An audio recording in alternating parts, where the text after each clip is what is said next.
तो हम लोग आज की वीडियो में डिस्कस करेंगे थेल्स थ्योरम को।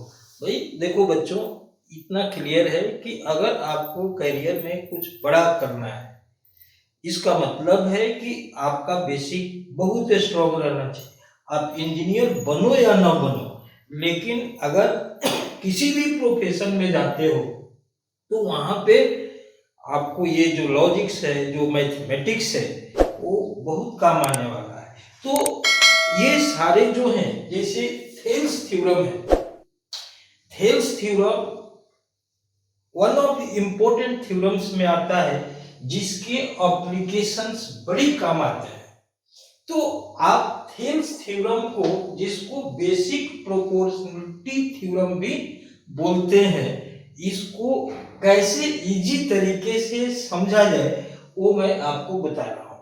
तो आप पहले स्टेटमेंट देखो ध्यान से कि if a line is drawn parallel to a side of the triangle and intersects other two sides at distinct point, at distinct point, ये नहीं कह रहा है कि एट ए पॉइंट, ये भी हो सकता है कि वो जाकर के वर्टेक्स पे इंटरसेक्ट करे, तो वर्टेक्स को इंटरसेक्ट नहीं कराना है, टू साइड्स को मिडिल में कहीं इंटरसेक्ट कराना है। देन अदर साइड्स आर, जो टू साइड्स है, टू अदर साइड्स, देखो ये जो टू अदर साइड्स जो लिखा हुआ है, अदर टू साइड्स, ये कह रहा है then other sides means other this two sides are divided in same ratio. तो अब आपको ये दिखाना है कैसे आप एक कोई भी ट्रायंगल आप बना लो। सपोज कर लो कि ये ट्रायंगल ए बी सी ऐसे हमने बना लिया। अब स्टेटमेंट के अकॉर्डिंग हमने क्या किया कि एक लाइन खींचा जो पैरेलल टू किसके है, बीसी के, ठीक है ना, वन ऑफ द साइड्स के पैरेलल। अब जो अदर साइड्स हैं उनको ये डी एंड ई पर इंटरसेक्ट कर रहा है। तो हमें क्या करना है, प्रूव, क्या करना है, प्रूव करना है, क्या करना है, प्रूव करना है, ए डी बाई डी। अब कह रहे हैं कि ये सेम रेशियो में है किसके, ए बाई ई से, ये हमें प्रूव करना है, ठीक है जी। अब देखो डायरेक्ट प्रूफ यहां पे हो नहीं पा रहा है, तो जब डायरेक्ट प्रूफ नहीं होता है तो हम क्या करते हैं, कुछ एक्स्ट्रा टूल्स लेकर आते हैं, माने कंस्ट्रक्शन करते हैं। तो कंस्ट्रक्शन करने के लिए हम लोग क्या करें कि एक परपेंडिकुलर यहां से ए बी पे ड्रॉप करते हैं।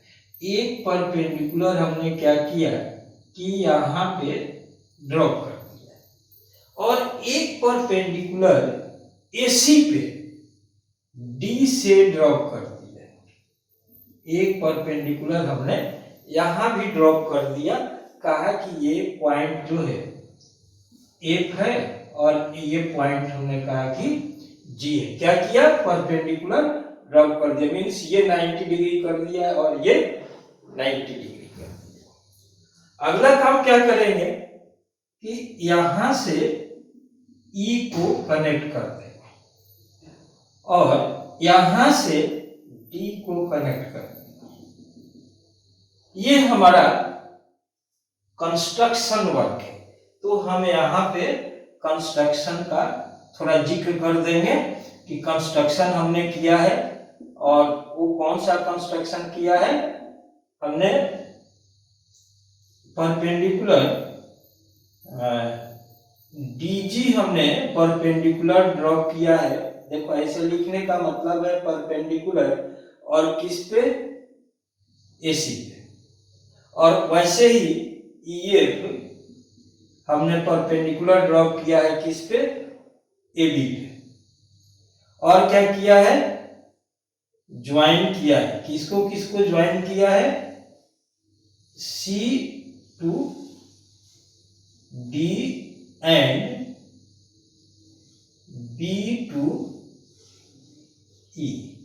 देखिए एकदम बिल्कुल सिंपल तरीके से आपको लिखवा रहा हूं, कहीं भी आपको प्रॉब्लम नहीं आएगी। अब आप देखो, अब इसमें हमें थोड़ा सा क्या करना है, एरिया का कंसेप्ट यूज करना है। आपको मालूम है कि ट्रायंगल का जब हम एरिया निकालते हैं तो जो स्टैंडर्ड फार्मूला है वो half into base into height है। तो अब हम लोग प्रूफ की तरफ बढ़ रहे हैं कि इसका हम लोग प्रूफ दें। तो प्रूफ के लिए आप स्टार्ट कीजिए कि प्रूफ में हम दिखाएं कि एरिया ऑफ, देखो area of triangle A D E, ठीक है ना। ए डी ई का एरिया ये हो जाएगा आपको, अगर मैं एडी को बेस ले लूं, ध्यान दीजिएगा, एडी को बेस ले लूं तो इस पे परपेंडिकुलर क्या होगा, ईएफ होगा। परपेंडिकुलर क्या होगा, ईएफ होगा। और इसी ट्रायंगल का एरिया, इसी ट्रायंगल का एरिया अगर निकालना है और एई को बेस ले लूं तो एई को बेस लेने से ये आएगा एई इंटू हाइट क्या हो जाएगा, डीजी हो जाएगा। अब आप क्या कीजिए, इसको इक्वेशन नंबर 1 ले लीजिए और इसको इक्वेशन नंबर 2 ले लीजिए। देखिए जो बीपीटी थ्योरम है इसमें एडिशनल कुछ रिजल्ट्स भी है, इसका कन्वर्स भी है। तो हम लोग क्या करेंगे, सबको बारी बारी से अच्छे तरीके से समझने की कोशिश करें। तो ये 2 रिजल्ट्स हमने यहां पर यूज कर लिया।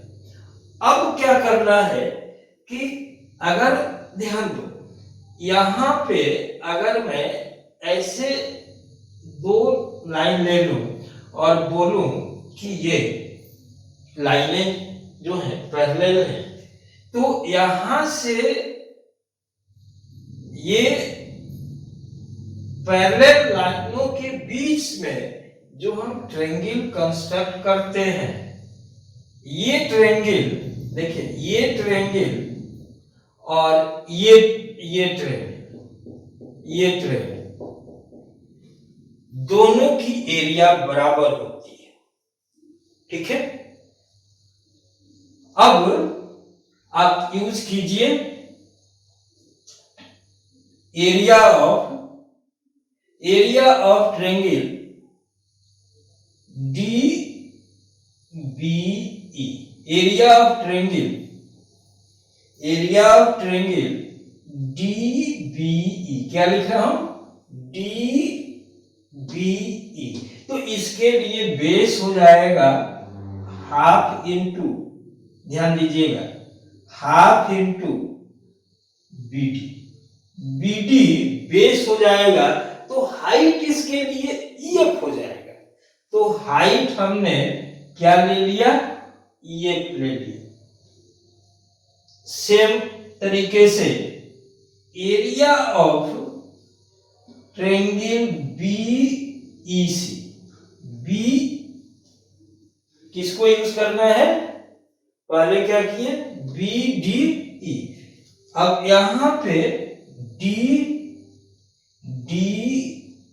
सी ई ले लेता हूं, क्या ले लेता हूं, डी सी। देखिए पहले ये लिया, अब देखो ये लाइन जो है और ये लाइन पैरेलल, ध्यान रखिएगा इसकी हमें जरूरत है। तो पहले इसके एरिया को आप लिख लो, एरिया हाफ इंटू, अब यहां से सीई, और सी देखिए सी जब हमने इसको यूज किया तो सी के लिए परपेंडिकुलर क्या हो जाएगा, DG हो जाएगा, DG। इसको हमने थर्ड ले लिया और इसको फोर्थ ले लिया। बहुत ही इजी तरीके से काम करते जा रहे हैं। पहले क्या किए, इसको एक ट्रायंगल लिया तो BD बेस हो गया और EF हाइट हो गया। जब हमने इस BEC को लिए, जब हमने क्या किया, पहले DBE को लिया, तब हमने DC इसको लिया, इसको DCE को लिया। तो जब DCE को लिया तो DG इसका हाइट हो गया। हमने इसको भी लिख लिया। अब देखो ये जो ट्रायंगल्स है ना, ये टू पैरेलल लाइन के बीच के ट्रायंगल है और टू पैरेलल लाइन के बीच में अगर हम सेम बेस पे ट्रायंगल बनाते हैं, याद रखना है बेस सेम होना चाहिए। तो सेम बेस पे जब ट्रायंगल बनाएंगे एरिया उनका बराबर होगा। क्यों होगा, क्योंकि हाइट जो है, हाइट और बेस दोनों के लिए सेम हो जाएगा। बात आ रही है समझ में। अब सेम चीज हम लोग यहां पे करने जा रहे हैं। तो अब इसके लिए अब देखिए यहां पर जब हम यूज किए तो यहां पर मैं लिखता हूं, अब ये तो सेम है, area of triangle DBE, DBE का एरिया और area of triangle DCE equal है। क्यों है, सिंस ऑन सेम बेस। ठीक है ना, area of triangles of same base and between parallel lines are equal। ये एक इंपॉर्टेंट सा, area of triangles of same base, of same base, base same होना जरूरी है, of same base and between parallel lines are equal. तो यहां पे ये सेम बेस हमने यूज किया है और इसके लिए अब ये दो लाइनें हैं, एक अब ये ट्रायंगल बन रहा है इस बेस पे और एक ट्रायंगल ये बन रहा है। आ रही होगी बात समझ में। अब आप क्या करेंगे, जब ये बराबर है तो हमने क्या किया, देखो अब यहां पे थोड़े ट्रिक सोचना है। आप वैसा रेशियो लो जिसमें कॉमन साइड्स दिखते हैं। तो EF कॉमन दिख रहा है, DG कॉमन दिख रहा है। तो हमने क्या किया कि फर्स्ट बाई थर्ड कर दिया। तो फर्स्ट बाई थर्ड जैसे आप करेंगे तो ये मिलेगा एरिया ऑफ क्या मिलेगा, area of triangle ADE by area of triangle DBE, area of DBE। और वैल्यू आप लिख दीजिए, यहां पर वैल्यू क्या है, half into AD into EF और इधर क्या है, half into DD into EF। तो अब ये आप EF और EF काट लेंगे, हाफ और हाफ काट देंगे। तो हमें जो एरिया मिला है, क्या मिला है, area of triangle ADE by area of triangle DBE, ये वैल्यू मिल गया।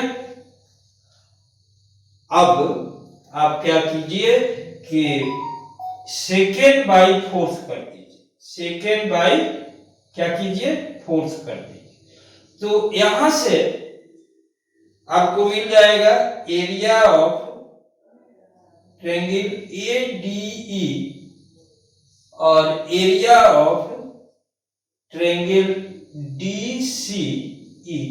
देखिए यहां पर हमने देखा कि DG कॉमन है, इसका फायदा उठा रहे हैं, तो ये जो वैल्यू हमें मिलेगा क्या मिल जाएगा, हाफ इंटू यहां पर AE इंटू DG और इधर क्या मिलेगा half into CE into DG। अब देखिए ये कटेगा, ये कटेगा। अब ध्यान दीजिए ये वैल्यू और LHS दोनों का बराबर है, ठीक है ना, दोनों का LHS बराबर है। यहां पर आपको मिल रहा है AD बाई BD मिल रहा है और यहां पर क्या मिल रहा है AE बाई CE मिल रहा है, ठीक है। तो अब आपके पास जो रिजल्ट है कंप्लीट हो गया है, ठीक है ना, रिजल्ट आपका कंप्लीट हो गया है। अब देखिए ये LHS बराबर है, क्यों बराबर है, क्योंकि ये तो सेम है और इसकी वैल्यू इसके बराबर है, देखिए है ना, ये दोनों में सेम है, ये वैल्यू और ये वैल्यू इक्वल है, कहां से, यहां से इक्वल है। इसका मतलब है कि हम इसको जब यूज करेंगे तो अब डायरेक्ट लिख सकते हैं क्या चीज, एक कंडीशन यहां पे लगा देते हैं, एक कंडीशन यहां पे लगा देते हैं, क्या कंडीशन, इक्वेशन का नंबर लगा देते हैं। एक है कि इसको मिटा देता हूं, थोड़ा सा स्पेस में मिटाएगा। देखिए यहां से एरिया ऑफ ट्रायंगल ADE, ठीक है, by area of triangle DBE, ये वैल्यू है क्या चीज, AB बाई क्या है, AD बाई BD है, AD बाई BD है। और इसको हमने फिफ्थ ले लिया। फिर एरिया ऑफ इधर से triangle ADE by area triangle DCE is equal to AE by CE। अब देखिए ये 6 है, अब ये LHS इनका अगर बराबर है तो RHS भी बराबर है, LHS बराबर है मीन्स RHS बराबर है। तो फ्रॉम फिफ्थ एंड सिक्स जब इंप्लाई करेंगे तो ये LHS बोथ का इक्वल है, तो यहां से AD बाई BD और AE बाई CE। देखिए ये मस्त प्रूफ है और बिल्कुल आसान है। तो अब आप इसको एक दो बार प्रैक्टिस कर लेंगे और सारे एग्जाम्स के लिए बहुत इंपॉर्टेंट है और हमारे मैथमेटिक्स को सीखने में भी आगे ये काम आने वाला है। ये जो पूरे वर्ल्ड के मैथमेटिशियंस हैं वो कहीं न कहीं मैथमेटिक्स में हर जगह कुछ कंट्रीब्यूशन किए हैं, ऑल ओवर वर्ल्ड का कंट्रीब्यूशन होता है, तब जाकर के कोई भी सब्जेक्ट बहुत स्ट्रॉन्ग होता है और इसको डेवलप करने में सैकड़ों बरस लग जाते हैं। तो ये चीजें हमें तो बनी बनाई मिलती है, जो लोग बनाए हैं सोचो कितने मेहनत किए हैं। तो ये रिजल्ट हमारा एक काम का हो गया। अब इस रिजल्ट को हम आगे यूज करेंगे और यहाँ पे कुछ इससे कंक्लूजन निकालेंगे।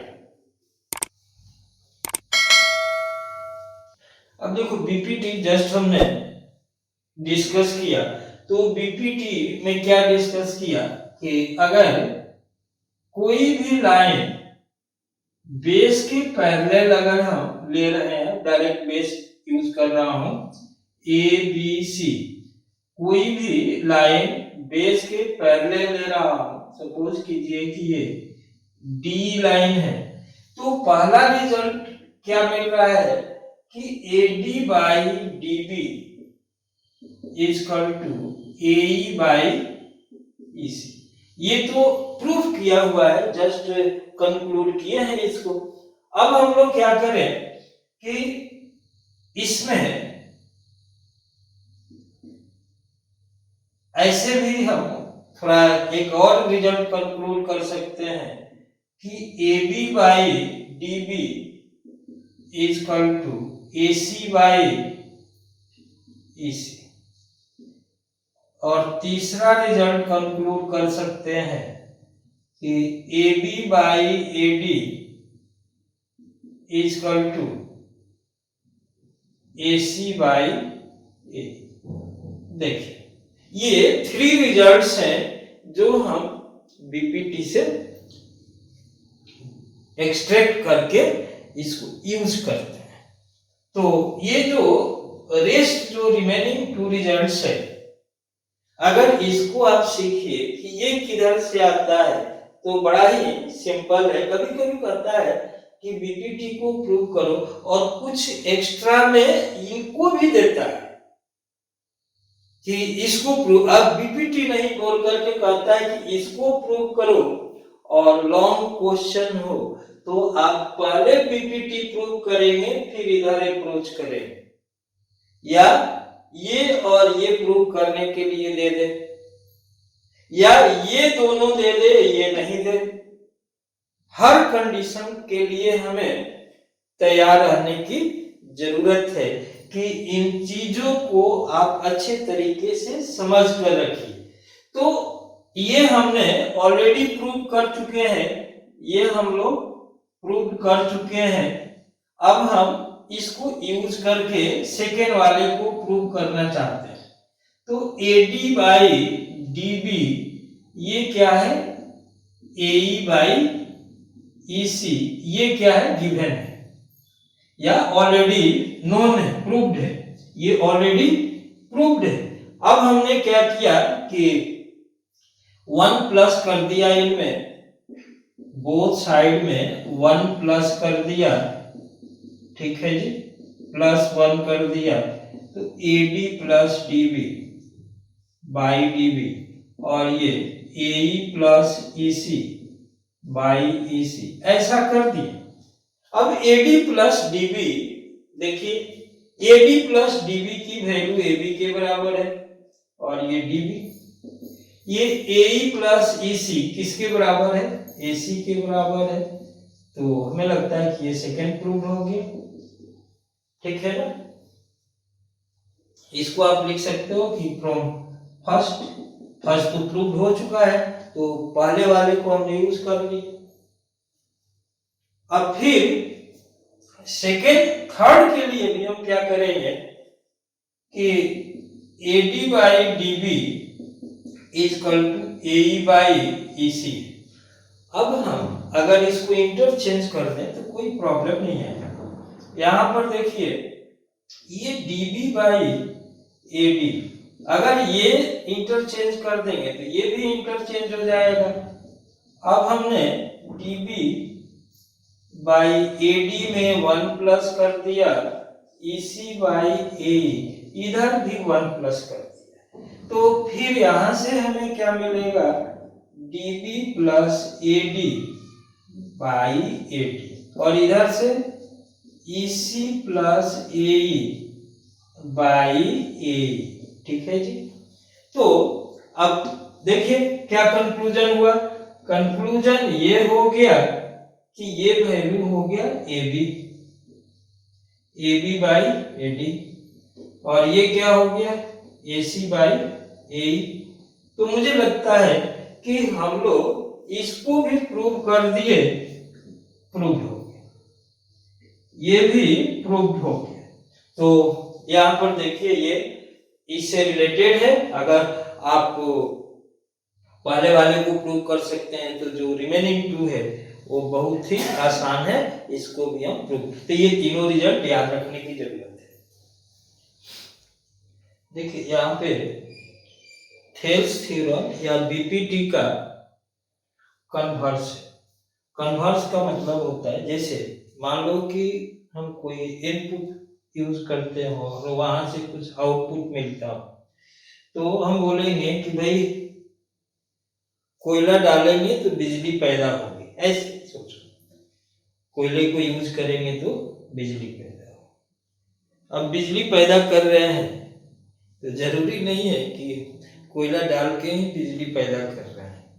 तो यहाँ पे हमारा जो कन्वर्स है वो मैच नहीं करता है कि कोयला डालेंगे बिजली पैदा करेंगे। लेकिन बिजली पैदा तो हम पानी से भी कर सकते हैं, बिजली पैदा तो हम न्यूक्लियर प्लांट में भी कर सकते हैं, विंड एनर्जी से भी हम बिजली पैदा कर सकते हैं।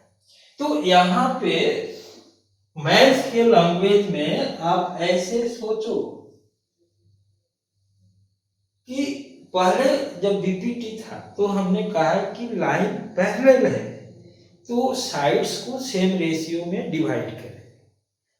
अब ये कह रहा है कि साइड को भाई सेम रेशियो में डिवाइड करना है, तो बताओ कि ये थर्ड साइड के पैरेलल है। अब यहां पर ट्रायंगल एबीसी है और डी लाइन है। अब डी लाइन गिवन क्या है? गिवन हमें ये है कि AD by DB is equal to A by EC, ऐसा दिया हुआ है। AD by DB is equal to A by EC दिया हुआ है। तो प्रूव क्या करना है? अब उल्टा प्रूव करना है। टू प्रूव डी पैरेलल के लिए ऐसे कंडीशन लगाते हैं, पैरेलल टू बीसी। हमें ये प्रूव करना है। पैरेलल के लिए दो लाइनें अगर खड़ी लाइनें खींच देते हैं तो उसका मतलब होता है कि वो पैरेलल वर्ड लिखा हुआ है। तो यहाँ पर पैरेलल टू बीसी ऐसा हमें प्रूव करना है। अब देखो यहाँ पे अगर प्रूव ही करना है तो पहले मान लेते हैं कि ये पैरेलल नहीं है, ठीक है ना। पहले ये मान लेते हैं कि पैरेलल नहीं है। इफ पॉसिबल, अब प्रूफ में, अब इफ पॉसिबल हम क्या करते हैं कि प्रूफ इसको लिख रहा हूं। प्रूफ में क्या कर रहे हैं? If possible let D is not parallel to BC. अगर संभव है तो ले लेने में कि भाई नहीं है, चलो मान लेते हैं कि नहीं, तो इसका मतलब कोई तो पैरेलल होगा ना। तो हमने कहा कि let F is any point, F is any point on AC such that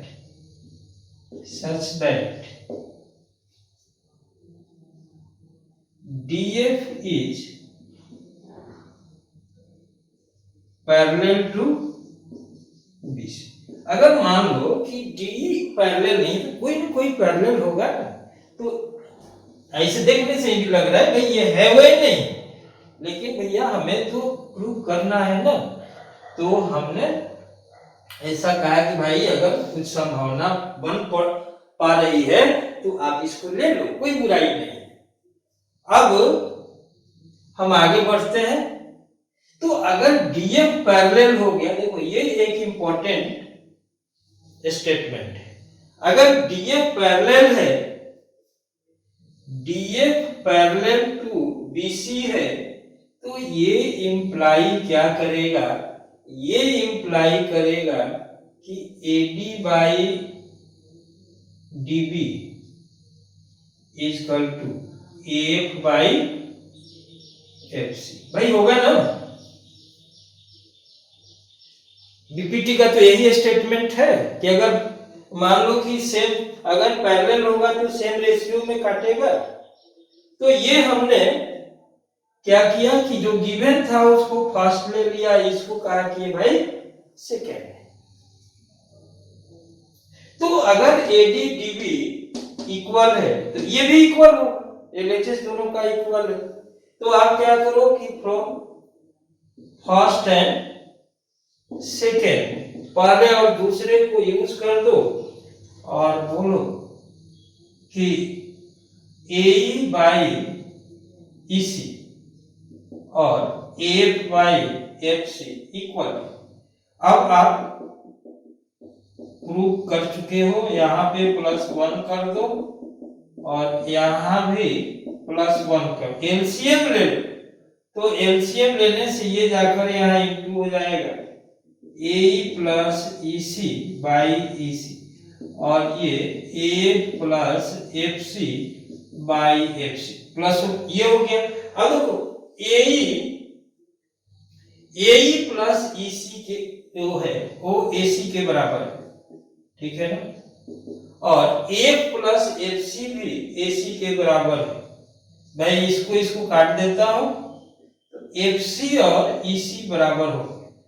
अब ध्यान देना है, अब देखिए सीई और सीएफ बराबर हो तो क्या कंक्लूड करेंगे, कंक्लूड किए देखो भाई ये जो वैल्यू है सीएफ और सी अगर इक्वल है इसका मतलब है कि ई और एफ दो अलग अलग पॉइंट नहीं है। इसका मतलब ये हो गया कि F and C are F and E are same point. अगर सेम पॉइंट है ना तभी ऐसा पॉसिबल है, तभी ऐसा हो सकता है। तो इस चीज को हम अगर यूटिलाइज करेंगे तो इसका मतलब है कि जो लाइन है अगर हमको डी प्रूव करना था और हमने कहा कि डीएफ अगर डी की जगह एफ आ गया इसका मतलब प्रूफ हो गया। इसका मतलब ये हो गया कि DF is equal to D is parallel, ठीक है ना, दोनों सेम ही चीज है, ठीक है ना। DF is equal to D is parallel to BC, ठीक है, प्रूव हो गया। यहाँ पे अगर एक ही पॉइंट है ना तो जहां पे डी एफ लिख रहे थे वहां तो डी ई लिख सकते हैं ना, और एक चीज प्रूव करना था। तो इसको बोलते हैं बीपीटी का कन्वर्स। तो कन्वर्स भी आपने सीख लिया। तो मुझे लगता है कि बीपीटी को बहुत सारी चीजें आपको जानकारी के लिए मिली, इसको थोड़ा सा प्रैक्टिस करेंगे। अगर आप कोई भी कंटेंट रिकमेंड करेंगे तो आपके फेवर में आपके लिए वीडियो बन करके आपके लिए आएगा। आप वीडियो को शेयर करो, लाइक करो और चैनल को सब्सक्राइब कर लो। एक से एक अच्छे कॉन्सेप्ट फाउंडेशन को स्ट्रॉन्ग करने के लिए आपके लिए आएगा। खासकर जो लोग 10th के स्टूडेंट्स हैं उन लोगों के लिए कुछ ऐसी चीजें आए जहां से आपका बेस ऐसा हो कि आने वाले समय में आप किसी भी कंपटीशन के लिए अपने आप को तैयार रखो।